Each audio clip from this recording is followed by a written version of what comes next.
Hi everyone, it's Tyranny.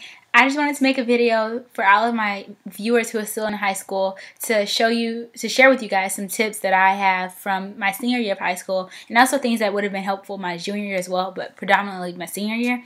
These are just things that I did to get me to where I am now, and also things that I wish I had known. So here we go. Number 1, do not procrastinate. Man, that is a tip for life, actually, but high school, especially when you're a senior year, because you have so many deadlines and things to turn in, and scholarships and applications to college and things like that. So you want to make sure you don't procrastinate, and don't procrastinate with your schoolwork either, because you don't want them to conflict. So the biggest rule that will help all the rules coming after this is do not procrastinate with anything, because if you do, you will just be off track and it'll ruin everything. So do not procrastinate. Rule 2. Have your SATs taken. I mean, if you're entering your senior year without not even taken one SAT, then that's a really big mistake, because I took my SAT 3 times, and you want to have at least some start of where you should be, because my junior year I took it the first time in March, and then I believe if it's the same in senior year, they offered in October, and then in December or November, I'm not sure. But you want to have your SATs taken, because if you plan on applying for like early action and things like that, then you already want to have your SATs taken, because when you submit your application, you want to at least have one SAT to submit, and you can go ahead and submit it later. Or if you're choosing to take and submit the ACT scores, they have that taken already as well. So have your SATs taken, and if you do not have them taken already, try to register for the earliest possible one, so that you can see where you are, because your SATs are really important when it comes to scholarships, getting into college, and having a scholarship from your college. Okay, number 3.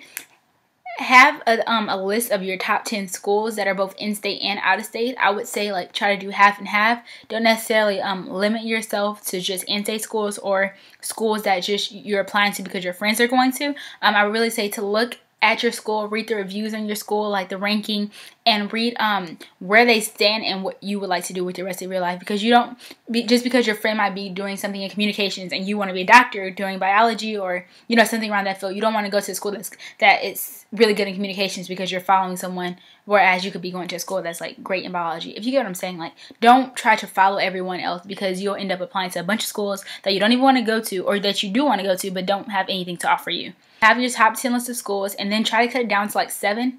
But make sure that you meet the requirements, or if you're close to meeting the requirements at least.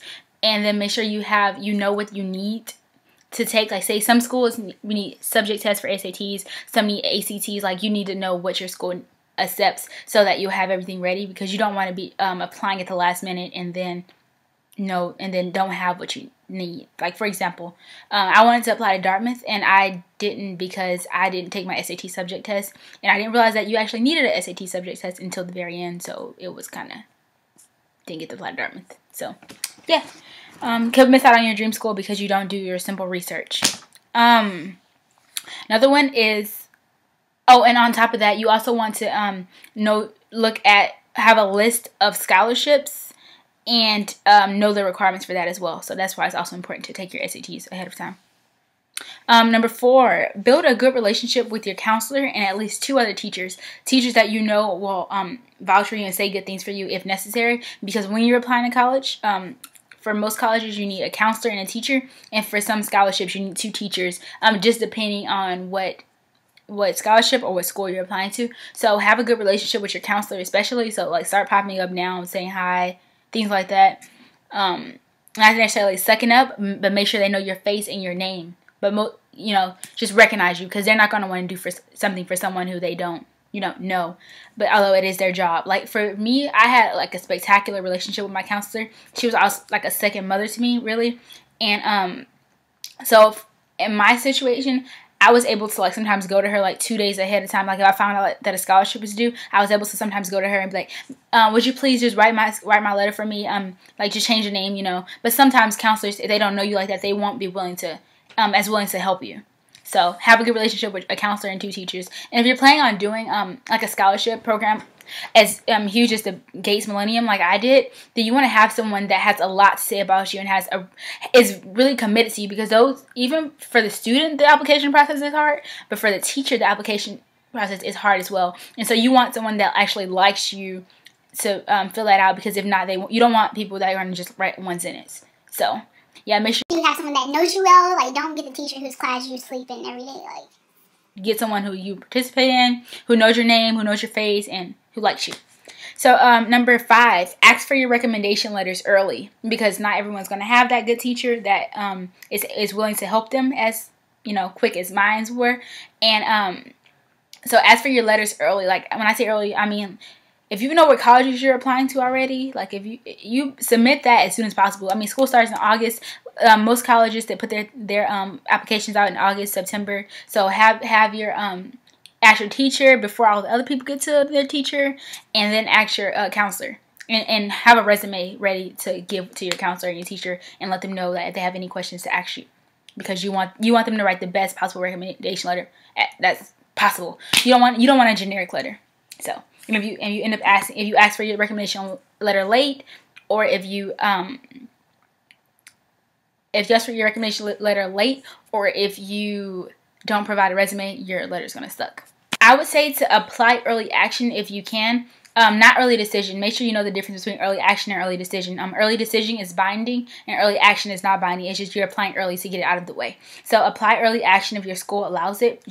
Because senior year is so stressful enough, because whenever you don't want to be getting your things in last minute. Just get in early whenever the school year is still like going light, like when your teachers haven't really given you that much work yet, when you still have a little time. So apply early action if possible, and just know what schools you're applying to so that you'll be ready.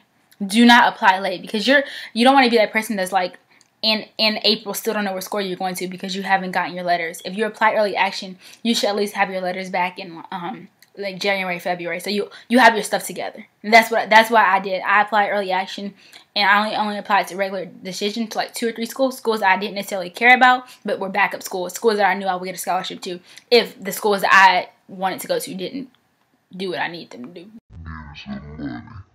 My next one, number 8, is look for local scholarships mostly. Try to apply to a few big ones. Like when I say a few big ones, I mean I'm on 7, sorry. Apply for like 5 big scholarships, like Ron Brown, Bill Gates. I'll leave a list of the big ones I applied to. My biggest one is Gates. If you meet those requirements, please apply to Gates. I mean, it is a blessing. Apply to Bill Gates Millennium Scholarship. That's the one scholarship name I would tell you like to apply to if you meet the requirements. So, and even if you're like a little bit under, just try. You can't. They only say yes or no, right? Okay. And also look for a lot of local scholarships. And like your school, type it in Google, like your school district, the area you live in, state scholarships. Those are your chances are better for getting those scholarships. But do apply to some big ones, because you might just be that 1 in a million.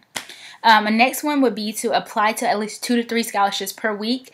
I know it sounds like a lot, because it is, but it'll help you in the long run a lot. You don't want to have to give your parents the burden of paying for college, especially if you're coming from a family that couldn't afford it necessarily. Then that would be, your only option, really. Not your only option, but just you want scholarships because you want that money to pay for your college. You don't have to worry about anything when you're in college, or like work study and all that type of things. You want to just be able to focus. So apply to at least 2 to 3 scholarships per week, and start your research now. I would say websites like fastweb.com, they have a lot of scholarships, and Google, and do what I said, like type in like scholarships for students in this district, or scholarships for black females, or scholarship, like stuff like that. And also the sorority and fraternity scholarships, like deltas, AKAs, zetas, sigmas, and kappas, that type of thing. Like look for those scholarships, because they do give away money too. And number 10, I should be on 10 by now. I was following the list, but I blanked out. Okay, so number 10, do not get lazy until the end. I mean, I know you're like, oh, senior year, let's just get this over with. I don't really care anymore. I just want to graduate, because we all have that mindset. I mean, but honestly, y'all, I had the itis the day I walked into school. And so that was kind of a big regret for me. But I did get my stuff done, because you have to realize that this is your last year of high school. You don't want to mess it up. And you can get lazy like in April. Like you have 2 months of laziness. I mean, that's okay. Like, because your classes are winding down. If you do everything I said ahead of time, you already know what college you're going to, or have an idea of where college you're going to. You'll be waiting for scholarship letters to come wrecking in, and you'll just be able to chill. And while all your other friends or whoever or if you share this video with your friends, they won't be rushing. But your other people around you will be rushing, trying to get their stuff together, and you will be like chilling because you'll be like, I did all my stuff. Now I can have the itis. So although you only get 2 months of the itis compared to 8, it'll definitely be worth it because you probably won't be paying for college, hopefully, and you'll know what school you're going to. So those are my top tips for senior year. So if you have anything to add, please add it in the comments for people to help them. And also, if you have any more questions for me, please feel free to ask me because I am definitely here to help. Like that's my goal with this video and with my channel, like to help you. So if you have any questions, feel free to ask. No question is a dumb question. And I hope to see you in my next video. Oh, and please excuse my hair, y'all. I didn't really do it today. I'm supposed to be. Bye.